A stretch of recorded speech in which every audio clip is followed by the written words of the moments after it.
el día de hoy estamos cerrando el capítulo 3 de Primera de Pedro. Entonces vamos a leer estos últimos versos del capítulo y vamos a incluir el verso 18, que aunque el domingo pasado lo dedicamos solo al 18, hoy veremos algunos otros aspectos porque están en línea con toda la exposición de este pasaje. Entonces demos lectura a la palabra de Dios. Dice su palabra: porque también Cristo padeció una sola vez por los pecados, el justo por los injustos, para llevarnos a Dios, siendo la verdad muerto en la carne, pero vivificado en espíritu, en el cual también fue y predicó a los espíritus encarcelados, los que en otro tiempo desobedecieron, cuando una vez esperaba la paciencia de Dios en los días de Noé, mientras se preparaba el arca, en la cual pocas personas, es decir, 8, fueron salvadas por agua. El bautismo que corresponde a esto ahora nos salva, no quitando las inmundicias de la carne, sino como la aspiración de una buena conciencia hacia Dios, por la resurrección de Jesucristo, quien habiendo subido al cielo está a la diestra de Dios, y a él están sujetos ángeles, autoridades y potestades. En estos versos, en este pasaje, mis hermanos, el gran tema que vemos aquí es la victoria de Cristo. Es el gran tema que viene aquí. Y ese es el título de nuestro mensaje. Vemos en el versículo 18 la victoria conquistada. Ese será nuestro primer punto, la victoria conquistada. Cristo, por medio de su muerte, vence el pecado, vence la muerte, vence a Satanás. Y la confirmación de su victoria es su resurrección, porque dice al final del verso 18 que fue vivificado en espíritu. Entonces el primer punto es la victoria conquistada. Como segundo punto, que lo vemos en los versos del 19 al 21, es la victoria proclamada. Vamos a ver ahí. Y finalmente en el versículo 22 veremos la victoria que es revelada, cuando nos dice que Cristo, después de haber resucitado, subió al cielo y está a la diestra de Dios. Y él están sujetos ángeles, autoridades y potestades. Entonces el título del mensaje es la victoria de Cristo. Veremos tres aspectos: su victoria conquistada, su victoria proclamada y su victoria revelada a nosotros en las Escrituras. Entonces empecemos con el primer punto, la victoria conquistada. Leamos 1 de Pedro 3, 18, dice: porque también Cristo padeció una sola vez por los pecados, el justo por los injustos, para llevarnos a Dios, siendo la verdad muerto en la carne, pero vivificado en el espíritu. Pedro, a partir del capítulo 2, versículo 11, nos ha hablado sobre el sufrimiento que los cristianos tenemos que padecer por seguir la fe de Jesucristo, por obedecer a Cristo, por seguir sus mandamientos, por perseverar en santidad. Ya lo hemos estado revisando a lo largo de todo esto. Esto nos lo empezó a decir, repito, desde el capítulo 2, verso 11, cuando nos dijo: amados, yo os ruego como extranjeros y peregrinos que os abstengáis de los deseos carnales que batallan contra el alma. Ahí nos dice que caminen en santidad. Abstenernos del pecado es caminar en santidad. Y nos dice: manteniendo vuestra buena manera de vivir entre los gentiles. Los gentiles son todos aquellos que no son creyentes, para que en lo que murmuran de vosotros, vemos que seremos atacados por el mundo, por nuestra fe, por nuestra obediencia, por nuestra santidad. Pero dice: tú camina en santidad, para que en lo que ellos murmuren de ti, ellos puedan ser alcanzados por tu buen testimonio. Es una de las formas en que Dios alcanza a otros, por nuestro buen testimonio. Y de esta manera ellos, dice, glorifiquen a Dios en el día de la visitación. O sea, cuando Cristo venga por segunda vez, al considerar vuestras buenas obras. Y así nos ha venido diciendo que vimos que una esposa creyente casada con un esposo incrédulo sufrirá, pero precisamente nos repite lo mismo, que por el buen testimonio de la esposa es que este esposo incrédulo será ganado para Cristo. Es un tema que nos viene él repitiendo. Pero aquí lo que vimos, repito, el domingo pasado y vemos aquí, es que en este verso 18 Pedro nos pone a Cristo como nuestro ejemplo máximo del sufrimiento. Esto lo sabemos porque dice, porque también Cristo padeció. Como sabemos, los padecimientos de Cristo culminan en su muerte de cruz. Y justamente ahí en su muerte es que Él obtuvo la victoria. Ahí en la cruz es donde Cristo vence el pecado, la muerte y Satanás. Y porque nosotros hemos creído en Cristo y estamos en Cristo, hemos vencido en Cristo. Y lo vemos aquí claramente por el pasaje, porque vemos que su muerte fue de una naturaleza expiatoria. Dice el verso, porque también Cristo padeció una sola vez por los pecados, el justo por los injustos, el justo, como lo dijo Pedro en 1 Pedro 2:22, el que no hizo pecado ni se halló engaño en su boca. Gracias a Dios, o sea, en Él no hubo una mala intención, un mal pensamiento, una palabra, no hubo nada, sino solo obediencia santa a Dios. El justo murió siendo santo, santo, santo, pero su muerte fue una muerte que fue sustitutiva.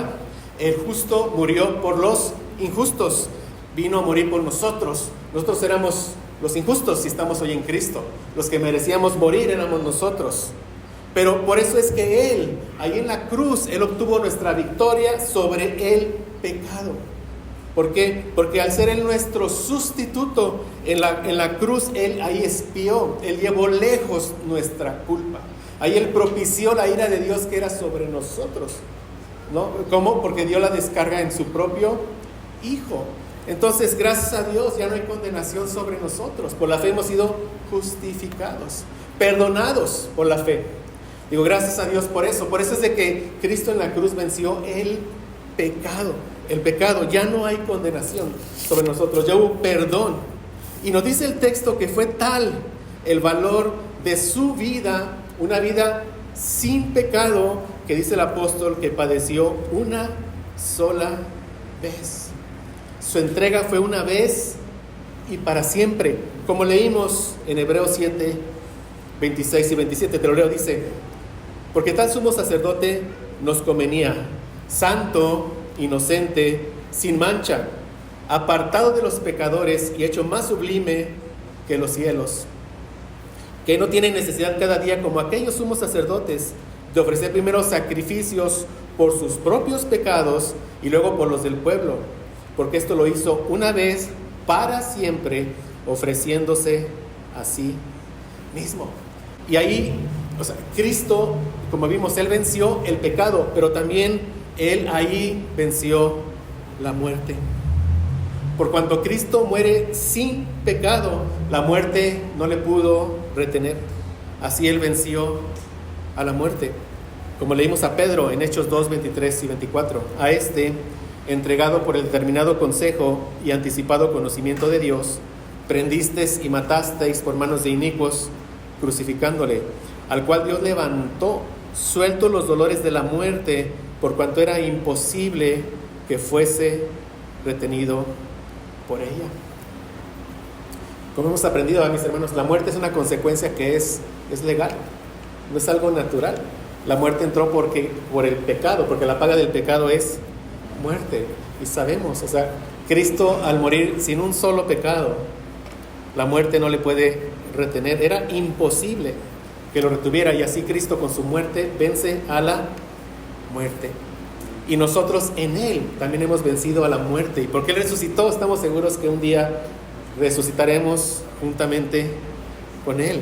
Como dice Pablo en 2 Corintios 4:14, sabiendo que el que resucitó al Señor Jesús, a nosotros también nos resucitará con Jesús y nos presentará juntamente con vosotros. Gracias a Dios, estamos viendo que nosotros estamos siguiendo las pisadas de Jesús, su ejemplo, pero no solo eso, sino su mismo peregrinar. Una verdad que no me deja a mí de sorprender, que hemos aprendido aquí en esta epístola. Cristo vive sin pecado y por lo mismo es que sufre, muere, pero que resucita, asciende a los cielos y está a la diestra de Dios. Nosotros de la misma forma. Dios nos dio vida nueva, ¿para qué? Para caminar en santidad. Por caminar en santidad es que sufriremos, pero si morimos, seguiremos las pisadas de nuestro Señor Jesucristo. Resucitaremos para estar con Él para siempre en su gloria. Entonces vemos que Cristo en la cruz, Él aseguró nuestro triunfo sobre el pecado, sobre la muerte, pero también sobre Satanás. Esto lo vemos en el verso 22, cuando dice: quien habiendo subido al cielo está a la diestra de Dios, y vemos que a Él están sujetos ángeles, autoridades, potestades. Se refiere a estos, los ángeles caídos, Satanás mismo.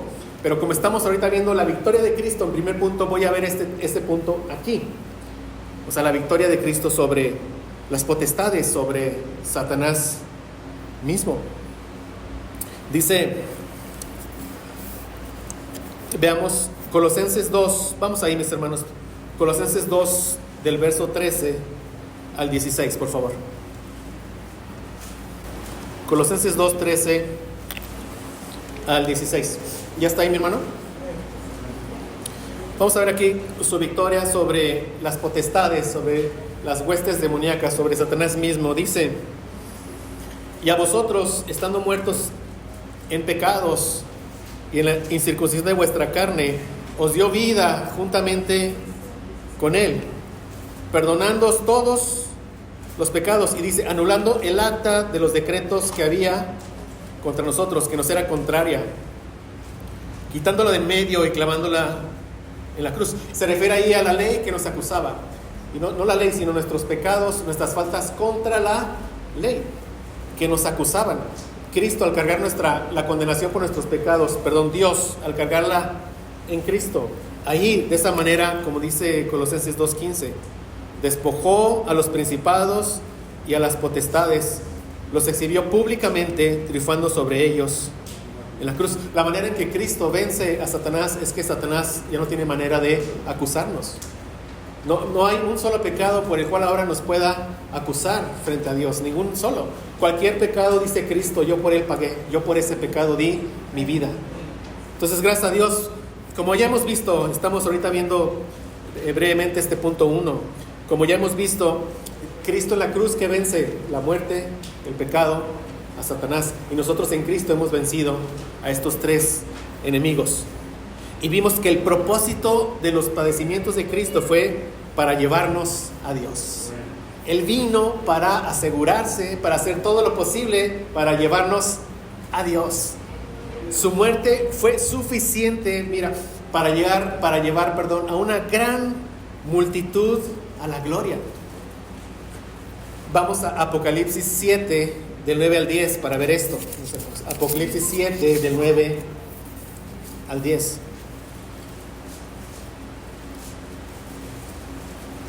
Aquí en esta visión del apóstol Juan, cuando está ahí en Patmos, dice él: después de esto miré, he aquí una gran multitud. Aquí en esta visión y en esta gran multitud, mis hermanos, ahí estamos nosotros. Y dice: la cual nadie podía contar. Y vemos el cumplimiento de la promesa de Dios dada a Abraham, allá en Génesis 12, del 1 al 3. Dice: de todas naciones y tribus y pueblos y lenguas que estaban delante del trono y en la presencia del Cordero, vestidos de ropas blancas, justificados y con palmas en las manos, y clamaban a gran voz diciendo: la salvación pertenece a nuestro Dios, que está sentado en el trono y al Cordero. Cristo murió para llevarnos a Dios. O sea, nuestra seguridad está en Él, en lo que Él ya hizo por nosotros. Y la confirmación de que lo que Él hizo verdaderamente fue una victoria en la cruz, una victoria sobre el pecado, la muerte y Satanás. La confirmación fue su resurrección. Por eso aquí nos menciona en el pasaje de Pedro, la resurrección nos la menciona cuando nos dice al final del versículo 18: siendo la verdad muerto en la carne, pero vivificado en espíritu. O sea, nos dice: Cristo verdaderamente murió, pero verdaderamente resucitó en el poder del Espíritu Santo. Y nos lo dice también al final del versículo 21, cuando nos va a hablar de varias cosas y nos va a decir: por la resurrección de Jesucristo. Y nos va a hablar de su ascensión al cielo, quien habiendo subido al cielo está a la diestra de Dios. Entonces, como cantábamos, nuestro Redentor vive. ¿verdad? Y porque Él vive, es que nosotros no tenemos temor, no debemos de tener temor de enfrentar el sufrimiento ni la muerte, sufrimiento que llegará, si es la voluntad del Señor, por caminar ¿qué? En santidad. O sea, a saber esto, que estamos siguiendo sus pisadas, cuando al Señor le plazca en su voluntad traernos el sufrimiento, ¿sí? Veremos, eso no nos traerá desánimo de ninguna manera. Al contrario, eso confirmará en nosotros que estamos siguiendo sus mismas pisadas. ¿Por qué? Porque también Cristo padeció, porque Cristo es nuestro ejemplo en todo, en el peregrinar y en ese camino que Él transitó por este mundo, es nuestro camino. Digo, gracias a Dios por eso. Hemos hablado de estas verdades ya varias veces, pero quiero que queden bien afirmadas en nuestros corazones. Pero veamos algo para cerrar antes de cerrar este primer punto. El justo murió por los injustos. O sabemos que el mejor ejemplo de que Dios usa el sufrimiento de su iglesia para hacer mucho bien, el mejor ejemplo lo vemos en Cristo. El justo murió por los injustos. Entonces, como también vimos, o sea, el sufrimiento cuando llega a nuestras vidas por hacer el bien, de ninguna manera es una muestra de desagrado de Dios para con nosotros. Esa es más bien la voluntad de Dios para con nosotros. Sufrir por hacer el bien. Cristo es nuestro mejor ejemplo, de nuevo, de que Dios usa el sufrimiento de los suyos para traer mucho bien. Y hoy Dios usa el sufrimiento de su iglesia a lo largo de todo el mundo.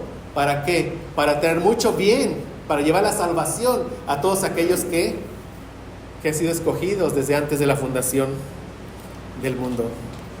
Gracias a Dios. O sea, es el plan de Dios que nosotros en medio de la oposición caminemos en santidad.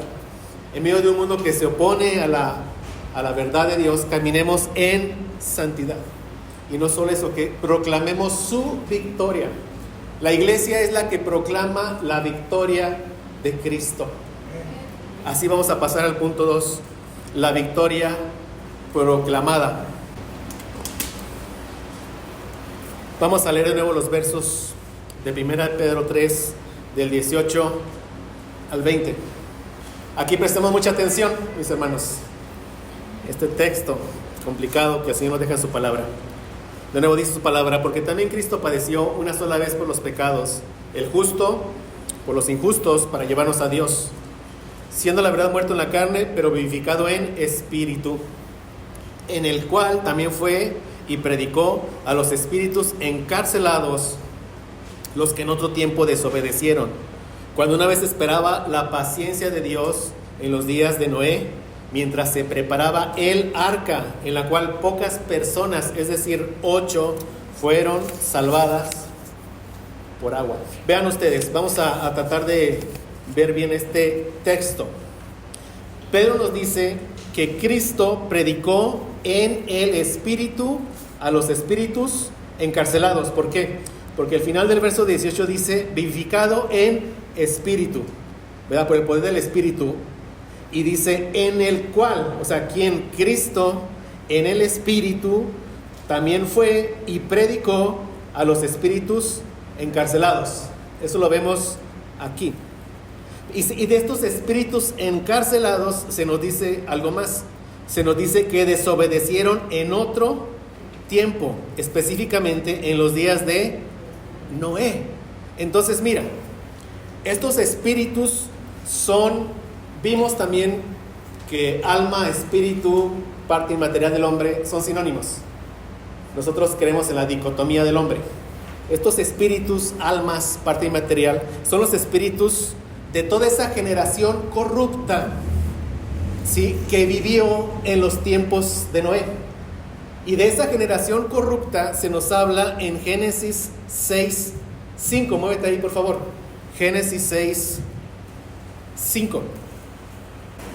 Dice Génesis 6:5: y vio Jehová que la maldad de los hombres era mucha en la tierra. Y vean, y que todo designio de los pensamientos del corazón de ellos era de continuo solamente el mal. Entonces, lo que este texto nos dice es lo siguiente: Cristo predicó en el Espíritu por medio de Noé, es lo que nos dice el texto, a aquellos que desobedecieron en los días de Noé. ¿Sí me estoy explicando? Y esos que desobedecieron, ¿qué les pasó? Murieron por el diluvio que vino como un juicio sobre ellos. Ellos murieron, sus cuerpos fueron destruidos, pero sus almas no. El alma o el espíritu o la parte inmaterial del hombre es inmortal, de todos los hombres, inmortal. Entonces, por eso nos dice que sus cuerpos fueron destruidos por el diluvio, pero esos espíritus de ellos que desobedecieron, de ellos que no quisieron escuchar a Noé, ahora esos espíritus están encarcelados, esperando por el juicio final. O sea, esperando solamente su sentencia, culpables por negar el evangelio que les fue proclamado. ¿Sí, mis hermanos? De tal forma que los espíritus de todos aquellos que en todas las edades han muerto sin Cristo están encarcelados. Claro que esto es una figura, son espíritus, no es una cárcel, son rejas, pero están ahí aguardando su sentencia final. ¿Y cuál es la sentencia de ellos? Culpables. ¿Culpables por qué? Porque negaron el evangelio que les fue predicado. ¿Sí, mis hermanos? Vamos a confirmar esto con unos textos del mismo apóstol Pedro, del mismo apóstol Pablo, lo vamos a confirmar. Pero antes veamos lo siguiente. En los días de Noé, todos murieron. O sea, fue un diluvio universal. Todos murieron. Pero de Noé, si sigues en Génesis 6:8, se nos dice de Noé que él halló gracia ante los ojos de Jehová. Y si Noé halló gracia, como dice Pablo en Romanos 11:6, si es por gracia, ya no es por obras. Quiere decir que Noé un tiempo fue de esos impíos, como lo hemos sido todos. O sea, cuando a veces se enseña, aquí no le llamamos escuela dominical y todavía no tenemos, pero cuando se enseña en escuela dominical los chiquitos, videos, yo vi algún video, no de chiquito, porque Dios me alcanzó a mí a los 33 años, pero a mi hijo sí, a mis hijos. Veías ahí muchos muñequitos peleándose y ves a uno que estaba como orando, y ves como a Dios buscando y dice, este es uno de los buenos. Y dice, por eso halló gracia. No, eso es una enseñanza incorrecta. Si es por gracia, ya no es por obras. De otra manera, la gracia ya no es gracia. Y si por obras ya no es gracia, de otra manera la obra ya no es obra. Todos perecieron, pero Noé halló gracia. Entonces Noé y su familia fueron salvados de un juicio universal que llegó a través de un diluvio. 8, nos dice la palabra, 8 fueron salvados por agua. Y a pesar de que Noé fue un pregonero de justicia, ellos no creyeron en Noé y recibieron el juicio de Dios. Como nos dice el mismo apóstol Pedro, allá en 2 de Pedro 2:5, se los leo. Dice, y si no perdonó al mundo antiguo, sino que guardó a Noé, pregonero de justicia, con otras 7 personas, trayendo el diluvio sobre el mundo de los impíos. Entonces Noé no halló gracia por ser pregonero de justicia, sino que Noé fue pregonero de justicia porque halló gracia. Y mira, así como Noé halló gracia ante los ojos de Jehová, la iglesia ha hallado gracia ante los ojos de Jehová. Hemos recibido misericordia de Dios, mucha gracia de Dios. Por gracia estamos en la salvación. Pero de la misma manera, y es la aplicación para nosotros, así como Noé fue un pregonero de justicia en medio de esa generación perversa, ¿Qué debe ser la iglesia hoy? Lo mismo. Una pregonera de justicia en medio de esta generación que es perversa. Vivimos en medio de una generación perversa. Incluye a tus familiares, aún pueden vivir en tu casa. Si no han creído en Cristo, ellos son parte de la generación perversa. Mira, el diluvio trajo destrucción como juicio de Dios, pero no cambió la naturaleza de los hombres. O sea, la maldad de los hombres en el día de hoy, digámoslo así, es de la misma clase que la maldad de los hombres en los días de Noé. Es una maldad que sale de un corazón que no ha sido regenerado.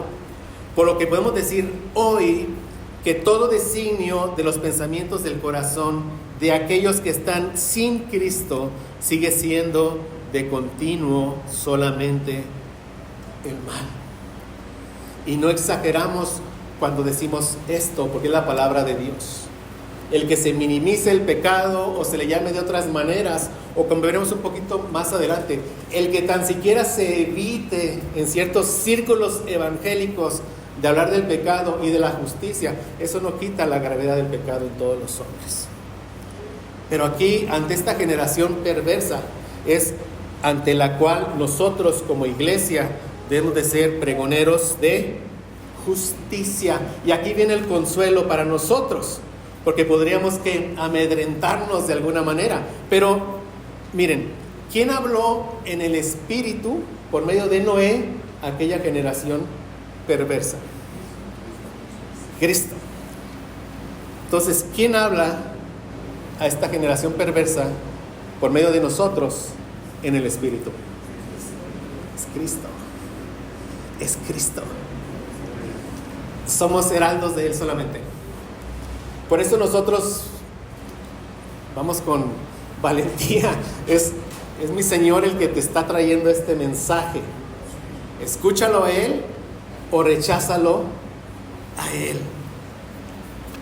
Así como Cristo habló por el Espíritu en los días de Noé, por medio de Noé, de la misma manera Cristo ahora está hablando por medio de nosotros. Pero veamos esto. ¿Por qué? Porque vemos antes, y Pedro ya nos había hablado de esto, que Cristo en el Antiguo Testamento predicó por medio de sus profetas. O sea, Cristo fue el que predicó por medio de sus profetas. Ve a Primera de Pedro 1, 10 al 12. Vamos a ver que Cristo en los tiempos del Antiguo Testamento no solo predicó por medio de Noé, sino que en el Antiguo Testamento Él lo hizo por medio de sus profetas. Y leo Primera de Pedro 1 del 10 al 12. Dice: los profetas que profetizaron de la gracia destinada a vosotros. Y como aprendimos, aquí dice la gracia destinada a ¿quién? A nosotros, a la iglesia. Dice, inquirieron y diligentemente indagaron en las escrituras que ellos tenían acerca de esta salvación. ¿Cuál? La que llegó a nosotros. Vean el 11, dice, escudriñando qué persona, o sea, quién es el Cristo. Y no solo eso, y en qué tiempo se va a manifestar el Cristo. Dice, escudriñando qué persona y qué tiempo. Vean, indicaba el Espíritu de Cristo que estaba en ellos, el cual anunciaba de antemano los sufrimientos de Cristo. ¿Quién anunciaba los sufrimientos de Cristo? Cristo. Cristo, por medio de sus profetas, anunciaba su pasión, sus sufrimientos. Y no solo eso, sino su victoria por medio del sufrimiento, que es lo que estamos viendo. Por eso dice, y las glorias que vendrían tras ellos. ¿Tras de qué? Tras de sus sufrimientos. A estos, o sea, a los profetas, se les reveló que no para sí mismos, sino para nosotros. ¿Nosotros para quiénes? La iglesia. Recordemos, este texto ya lo vimos con detalle. Ahí está. Dice, administraban las cosas que ahora os son anunciadas. ¿Por quiénes? ¿Por quiénes fueron anunciadas? Dice, por los que os han predicado el Evangelio, por el Espíritu Santo enviado del cielo, cosas en las cuales anhelan mirar los ángeles. Vean, aquí en este cierre nos dice lo siguiente. O sea, vemos, en el Antiguo Testamento Cristo fue quien predicó en el Espíritu, ¿por medio de quién? De Noé. Y no solo por medio de Noé, ¿por medio de quién? De todos, de sus profetas. Y no solo eso, vemos por esta frase que dice, por los que os han predicado el Evangelio. Vemos que Cristo también predicó por medio de sus apóstoles y profetas del Nuevo Testamento. Y esto lo vemos en Efesios 2:17. Vamos ahí, mis hermanos, por favor. Efesios 2:17 y 18. ¿Estamos ahí, hermanos? Sí. Vean, dice, y vino y anunció las buenas nuevas de paz a vosotros que estabais lejos. Se refiere a nosotros, a los gentiles. Y a los que estaban cerca, se refiere a quiénes, a los judíos, ¿ok? ¿Quién vino y anunció? ¿Quién? El 18. Porque por medio de Él, de Cristo, los unos y los otros tenemos entrada por un mismo espíritu al Padre. ¿De quién habla? De Cristo. ¿Qué nos dice? Que Cristo vino y anunció su evangelio, las buenas nuevas de paz, tanto a gentiles como a judíos de Éfeso, ¿verdad? De Éfeso. Y yo pregunto, ¿cuándo fue Cristo a Éfeso? Bueno, la respuesta es, Él en persona nunca fue a Éfeso. Entonces, ¿cómo es que Él, Cristo, anunció su evangelio a gentiles y judíos de Éfeso? En el Espíritu, por medio de sus apóstoles y por medio de sus profetas. ¿Sí lo ven? ¿Y cuál es la aplicación para nosotros? Hoy, ¿quiénes son sus profetas, mis hermanos? ¿Quiénes anuncian hoy las virtudes de Cristo? Nosotros. Primera de Pedro 2:9. Primera de Pedro 2:9.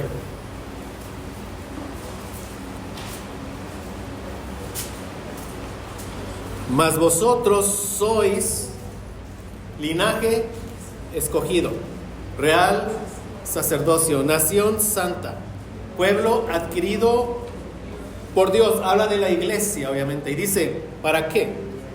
Aquí está nuestro oficio como profetas, para que anunciéis las virtudes de aquel que os llamó de las tinieblas a su luz admirable.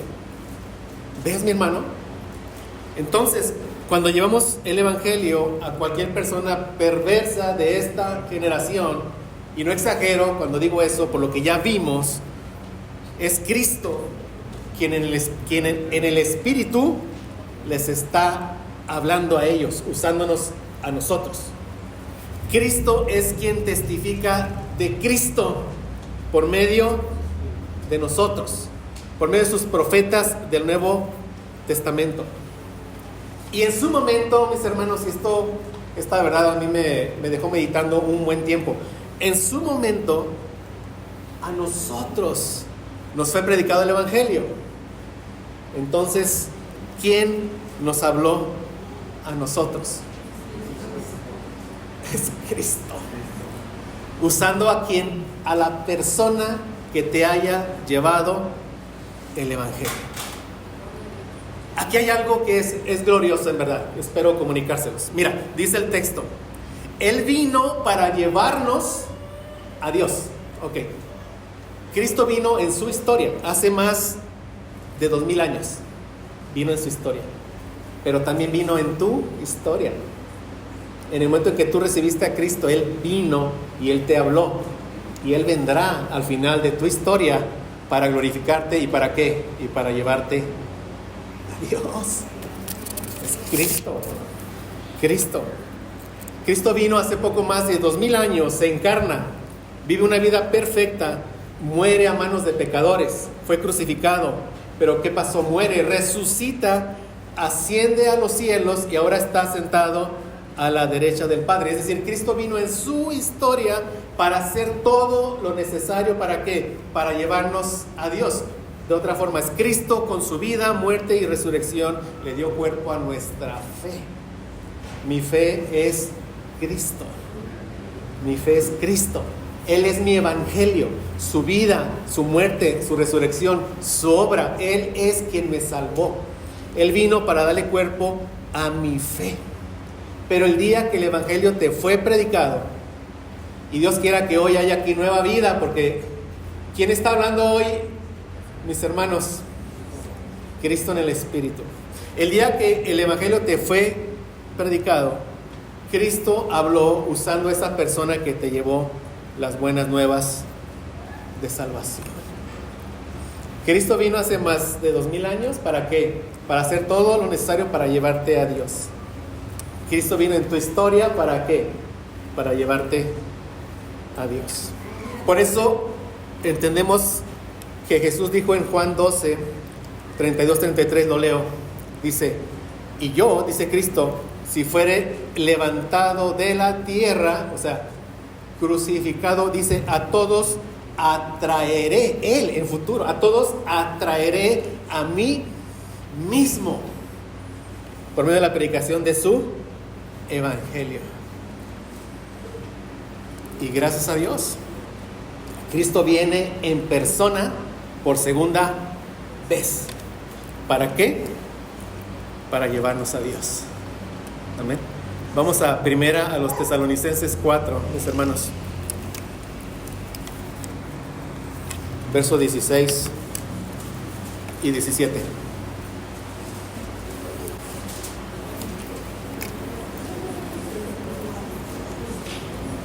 Primera a Tesalonicenses 4, 16 al 17.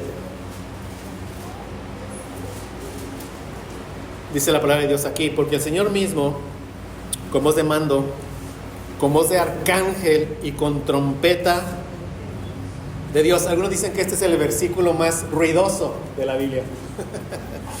Voz de mando, voz de arcángel, trompeta de Dios, Cristo mismo descenderá del cielo. Y los muertos en Cristo resucitarán primero. Luego nosotros, los que vivimos, los que hayamos quedado, seremos arrebatados juntamente con ellos en las nubes para recibir al Señor en el aire. Así estaremos siempre con el Señor. Gracias a Dios, mi hermano. O sea, verdaderamente Cristo vino para llevarte a Dios. Cristo vino en su historia, vino en tu historia y vendrá al final de la historia. ¿Para qué? Para llevarte a Dios. Y mientras ese día llega, ¿qué debemos hacer nosotros? Proclamar las virtudes de aquel que nos llamó de las tinieblas a su luz admirable. Y mira, si Él ha hecho todo por nosotros, ve, o sea, más seguridad no podemos tener. ¿Cómo no ser su pregonero de justicia? ¿Cómo no anunciar su victoria? Sí, pero sabiendo que es Cristo quien habla por medio de nosotros, debemos ser responsables al anunciar su evangelio. Y simplemente veamos qué es lo que pregonaba Noé, que es el ejemplo que nos está poniendo aquí Pedro. ¿Qué pregonaba Noé a esa generación perdida que vivió allá en sus tiempos? ¿Qué pregonaba Noé? Dos cosas: pregonaba juicio y salvación. Juicio y salvación. Juicio por medio de un diluvio y salvación por medio de ¿qué? De un arca. Pero vean, juicio y salvación. Te leo Mateo 24, 37 al 39. Dice, mas como en los días de Noé, así será la venida del Hijo del Hombre. Porque como en los días antes del diluvio estaban comiendo y bebiendo, casándose y dando en casamiento, hasta el día en que Noé entró en el arca, y no entendieron hasta que vino el diluvio y se los llevó a todos, así será también la venida del Hijo del Hombre. O sea, el juicio que Noé proclamaba era que el diluvio, y la salvación que Noé proclamaba era que entrar que en el arca. Pero no creyeron a Noé y no escucharon. ¿Y qué debemos de proclamar nosotros? Que así como el diluvio, Cristo vendrá por segunda vez a traer juicio. A traer juicio. Pero también que tenemos que proclamar que así como el arca es quien trajo salvación, debemos decirles que en Cristo hay salvación. Entonces, en resumen, mira, como pregoneros de justicia que somos hoy nosotros, debemos proclamar el juicio y la salvación. Y en una palabra, debemos de proclamar a Cristo. A Cristo. Porque Cristo es el juicio y Cristo es la salvación. Qué bonito es y glorioso nuestro evangelio. Cristo es quien traerá juicio, es Cristo. Y Él mismo es el que ya vino para proveer ¿qué? Salvación. Hay un juicio final, Mateo 25, 2 versos te leo, el 31 y el 46. Dice, cuando el Hijo del Hombre venga en su gloria y todos los santos ángeles con Él, entonces se sentará en su trono de gloria. Y serán reunidas delante de Él todas las naciones. O sea, un juicio que es universal. Y apartará los unos de los otros, como aparta el pastor las ovejas de los cabritos. Y dice el 46, e irán estos, los cabritos, dice, al castigo eterno y los justos a la vida eterna. O sea, predicar el evangelio de Cristo, predicar a Cristo es predicar el juicio y la salvación. No debemos mutilar, y lo digo con esas palabras para que se nos queden bien grabadas, no debemos mutilar el evangelio de Cristo, como muchos grupos evangélicos lo hacen hoy en día. Ellos mutilan el evangelio de Cristo cuando ellos evitan hablar de juicio y de pecado. O sea, no hables de eso, ¿por qué? Porque se van a ir todos. ¿Quiénes se van a ir? Mira, los cabritos. La oveja no. La oveja, eso le provoca temor de Dios, santidad y sentirse seguro en Cristo, amén. Y si alguien ha sido llamado y está siendo llamado, él tiene que entender que el día de hoy, sea que yo no sé, sea que hay una persona que hoy no está seguro de que cuando Cristo venga por segunda vez será para llevarlo a la gloria, sino para traerle juicio, ten seguro que Él vendrá. Y si no te arrepientes, serás uno de esos cabritos que irán al castigo eterno. Pero hoy hay salvación. Hoy te puedes arrepentir de todas tus fechorías y pecados que has hecho. Hoy te puedes arrepentir y confiar que Cristo, como tu sustituto, Él cargó con tu maldad, ¿verdad? Él cargó con la condena de tus pecados en la cruz. ¿Crees eso? Y serás salvo. Y serás de los justos que irán a la vida eterna. Anunciar a Cristo, anunciar su juicio y su salvación, es anunciar la victoria de Cristo, que es el punto. Eso es proclamar la victoria de Cristo. ¿Por qué? Porque mira, cuando el evangelio está siendo predicado, y piensa en tu vida, cuando el evangelio te fue a ti predicado y por gracia del Señor tú llegaste a nueva vida, ahí tú fuiste derrotado. Pero fuiste derrotado por la misericordia y por la gracia de Dios. ¿Sí? Su misericordia y su gracia te derrotó y te puso a sus pies. Y todos aquellos que escuchen y rechacen serán derrotados, pero de otra manera. Serán aplastados cuando Cristo venga por segunda vez. De manera que siempre que proclamamos el evangelio de Cristo, siempre proclamamos la victoria de Cristo, sea que lleguen a nueva vida o que no lleguen a nueva vida. ¿Por qué? Porque Dios tiene misericordia de quien quiere tener misericordia, como en los días de Noé. Tuvo misericordia de 8 y todos los demás los dejó perecer. Debemos advertirle al pecador que así como lo éramos nosotros, enemigos de Dios, y por lo mismo la ira de Dios estaba sobre nosotros, pero en Cristo encontramos salvación. Ellos deben de encontrar lo mismo solo en Cristo. Entonces, de modo que anunciar su evangelio a esta generación perversa es anunciar el juicio y la salvación de Cristo y dejar el resultado a nuestro bendito Dios soberano. Amén. Y en el siguiente texto, Pedro nos lleva a establecer una relación entre el diluvio y nuestro bautismo con agua, para después llevarnos nuevamente a su victoria, a la resurrección de Cristo. Leamos 1 de Pedro 3, 21. Dice: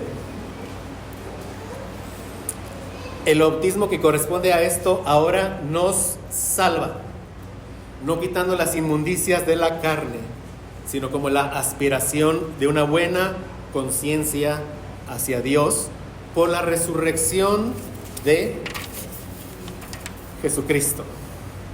Aquí siga poniendo mucha atención, mi hermano. Mira,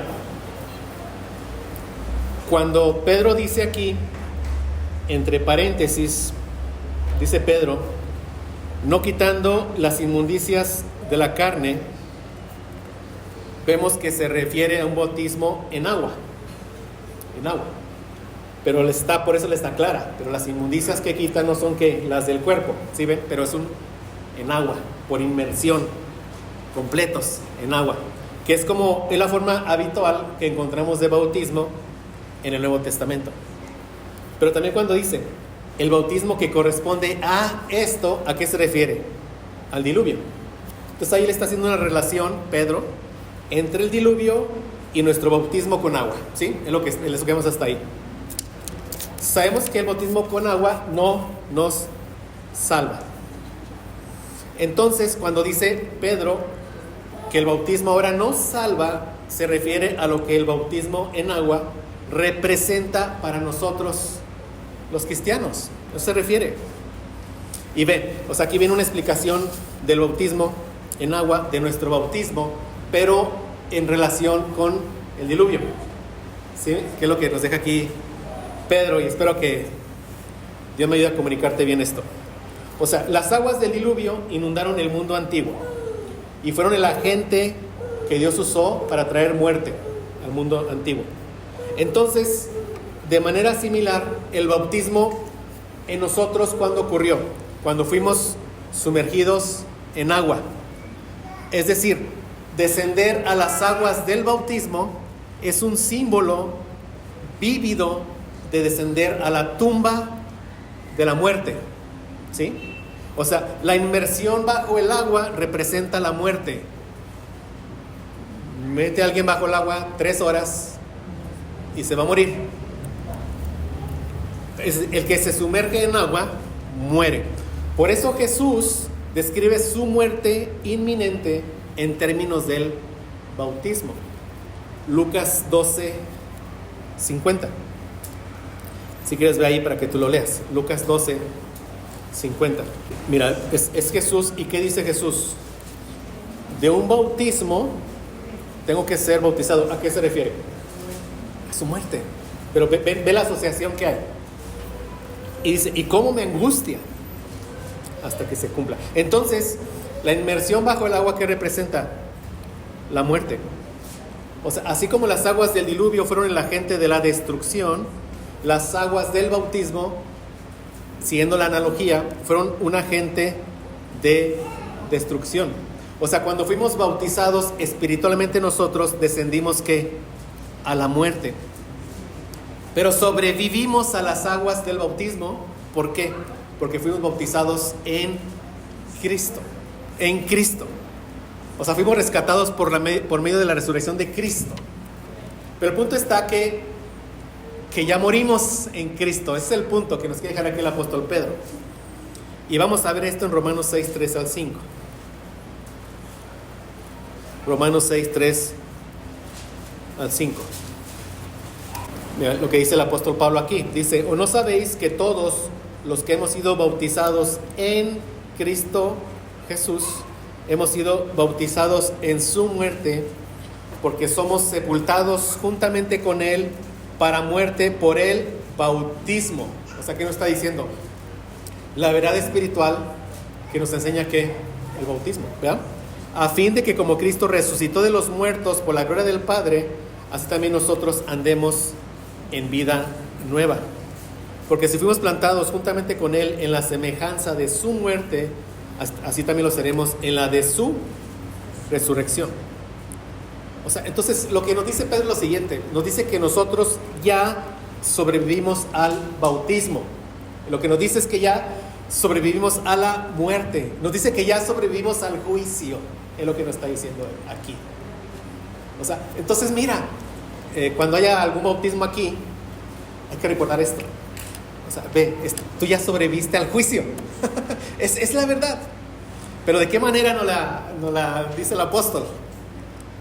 O sea, ya sobrevivimos al juicio. ¿Por qué? Porque en Cristo morimos y resucitamos. ¿Sí? Entonces, si ya sobrevivimos al juicio, ¿por qué tener temor de que otros incluso nos puedan quitar la vida? Es al punto que quiere llegar Pedro. O sea, tú ya sobreviviste al juicio de Dios. Ya. O sea, ya pasaste por el diluvio. ¿Sí?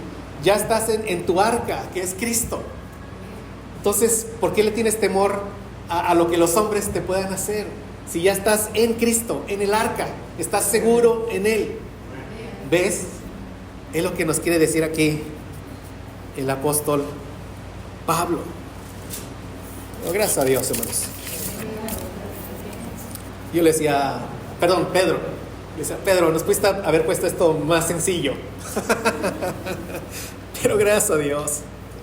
O sea, nos lleva a estar ahí un buen tiempo en sus escrituras, a desvelarnos ahí en sus escrituras para sacar su verdad. Entonces, recuerda tu bautismo. Cuando saliste del bautismo, sí, recuerda tu bautismo. Entonces ahora recuerda que ahí tú fuiste salvo de las aguas del diluvio. ¿Fuiste salvo de qué? Del juicio. ¿Por qué? Porque ahora estás en tu arca, que es Cristo. Cristo. O sea, entonces tú recuerda tu bautismo y recuerda, yo ya morí en Cristo y resucité en Cristo. Amén. Yo ya pasé ileso por las aguas del diluvio. Eso es lo que te recuerda ahora tu bautismo. Así como Noé se refugió en el arca, así nosotros nos refugiamos en Cristo. Así como Noé escapó del juicio al estar en el arca, nosotros ya escapamos del juicio. El punto es que ya es pasado. Yo ya escapé del juicio, ya escapé de las aguas del bautismo, ya escapé del diluvio, del juicio. ¿Por qué? Porque mi arca es Cristo. Gracias a Dios. Gracias a Dios. Y dice aquí, pero dice, el bautismo ahora nos salva, ¿verdad? Es lo que dice. Pero no como una eliminación de la suciedad del cuerpo. O sea, no como un acto físico externo que lava la suciedad del cuerpo. O sea, el cuerpo no es lo que salva. Este cuerpo está muriendo y va a morir si Cristo no viene antes. Pero ahora el bautismo nos salva como una apelación a Dios, dice el texto, para una conciencia limpia. O sea, una conciencia limpia, una conciencia ante Dios. ¿De qué? De que ya pasamos ilesos por su propio juicio. Es lo que ya nos dice aquí. Entonces, bueno, gracias a Dios. Esos dos son los puntos muy complicados. Pero ya hemos visto entonces hasta ahorita que el tema de estos versículos es la victoria de Cristo. Amén. Vimos el primer punto, la victoria que Cristo obtuvo para nosotros por medio de ¿qué? De sus sufrimientos. En la cruz Cristo vence el pecado, la muerte, Satanás. Y la confirmación de su victoria es que resucitó. Y nosotros en Cristo hemos vencido los mismos enemigos, el pecado, la muerte y Satanás. Vimos el segundo punto, la victoria que es proclamada. Nosotros como Noé somos los que proclamamos la victoria de Cristo a esta generación perversa. Y proclamar su victoria es proclamar que su juicio y proclamar que su salvación. Y en el bautismo, nosotros, al entender el bautismo, en esa ceremonia del bautismo, si no lo hicimos, recordémoslo después, ahí proclamamos la victoria de Cristo. Porque ahí nosotros pasamos por el juicio, fuimos salvados por Cristo, porque Él es nuestra arca. Amén. Y ahora vamos a ver la victoria que es revelada. Punto más corto, hermanos. Y leamos todo el pasaje. 1 de Pedro 3, 18 al 22, para cerrar ya con este punto. Dice: porque también Cristo padeció una sola vez por los pecados, el justo por los injustos, para llevarnos a Dios, siendo la verdad muerto en la carne, pero vivificado en espíritu, en el cual también fue y predicó a los espíritus encarcelados, los que en otro tiempo desobedecieron, cuando una vez esperaba la paciencia en los días de Noé, mientras se preparaba el arca, en la cual pocas personas, es decir, 8, fueron salvadas por agua. El bautismo que corresponde a esto ahora nos salva, no quitando las inmundicias de la carne, sino como la aspiración de una buena conciencia hacia Dios, por la resurrección de Jesucristo. Y aquí está esta victoria revelada a nosotros, quien habiendo subido al cielo está a la diestra de Dios, y a Él están sujetos ángeles, autoridades y potestades. O sea, aquí vemos claramente el triunfo de Cristo sobre Satanás y sus huestes demoníacas, y de esto ya hablamos en el punto 1. Pero aquí, debido a que el énfasis de esta porción, como dije, es la victoria de Cristo, vemos que el énfasis final recae en la entrada de Jesús al cielo, en su reinado a la diestra de Dios. O sea, Pedro cierra diciéndonos: en medio del sufrimiento, Cristo reina. Cristo reina. Nada se ha escapado de su control. ¿Sí? Nada se ha escapado. Por eso dice: quien habiendo subido al cielo está a la diestra de Dios. Y aquí muy seguramente el apóstol tiene en mente el Salmo 110:1, que dice: Jehová dijo a mi Señor, siéntate a mi diestra hasta que ponga a tus enemigos por estrado de tus pies. Cuando vemos el Nuevo Testamento, Jesús aplicó a él mismo este salmo. Lo cita textualmente en Mateo 22:44, refiriéndose a él, a Cristo. Y también él dijo de él mismo, cuando fue interrogado en el concilio, él dijo de él mismo lo siguiente, ahí en Mateo 26:64, cuando le dicen: te conjuro, ¿verdad?, por el Dios viviente, que nos digas si tú eres el Cristo. Y Jesús le dijo: tú lo has dicho. Además os digo que desde ahora veréis al Hijo del Hombre sentado a la diestra del poder de Dios y viniendo en las nubes del cielo. Entonces, ¿qué nos quiere transmitir aquí Pedro? ¿Con qué quiere cerrar Pedro estos capítulo 2 y 3? O sea, a todos los que estemos sufriendo por ser fieles a Cristo, en toda parte, en todo lugar, en todo el mundo, cristianos de todos lados que estén sufriendo, Pedro les recuerda que aún en medio de sus sufrimientos, Cristo reina. Cristo reina. Incluso si sufren hasta la muerte, deben de saber que ellos ya pasaron por el juicio. Sí, deben de saber que no es porque Dios los entregó a esos hombres malvados, sino porque esa es la voluntad de Dios para sus vidas, porque ellos aún con su muerte le glorificarán a Dios. Es lo que estén seguros de eso. O sea, el sufrimiento no es de ninguna manera el abandono de Dios. Recuerda, Cristo reina, Cristo venció, y tú estás venciendo por medio de tus sufrimientos. Amén. Es lo que nos está recordando aquí el apóstol Pedro. Entonces, gracias a Dios, Jesús por su muerte y su resurrección ha triunfado, ha vencido a todos sus enemigos. Amén. Y porque también Cristo padeció, es nuestro ejemplo. Él murió, resucitó, ascendió al cielo y está a la diestra de Dios. Entonces nosotros, Dios quiera que sigamos todos sus mismas pisadas. Amén. Que caminemos en santidad, que padezcamos por obedecer a Cristo. Y si morimos, sabemos que resucitaremos y reinaremos juntamente con Cristo. Amén. Padre, gracias, Señor, por estas verdades que nos dejas en tu palabra. Yo te pido que tu Espíritu Santo sea el que las afirme en nuestros corazones, que implante en nuestros corazones la seguridad completa, absoluta de la victoria de Cristo sobre nuestros verdaderos enemigos que ahora ya están vencidos. La muerte no nos puede retener porque si morimos, resucitaremos con Cristo. El pecado ya no nos condena porque en Cristo tú cargaste toda nuestra condenación. Así desarmaste a las huestes celestiales. Ya no hay ninguna condenación sobre aquellos que hemos puesto nuestra fe en Cristo. Y Padre, cuando nos concedas sufrir por causa de Cristo, ayúdanos a recordar que Cristo reina, que de ninguna manera Cristo nos ha abandonado, que ese es el plan de Dios para nuestras vidas. Sé que hoy, por tu gracia, no hay persecución aquí en esta ciudad, pero Señor, quizás nos estés preparando por medio de este estudio para que cuando eso llegue sepamos cómo comportarnos, cómo pensar, cómo actuar. Y cómo debemos actuar es proclamando la victoria de Cristo a esta generación que es perversa, sabiendo que quien predica a Cristo es Cristo mismo usándonos a nosotros.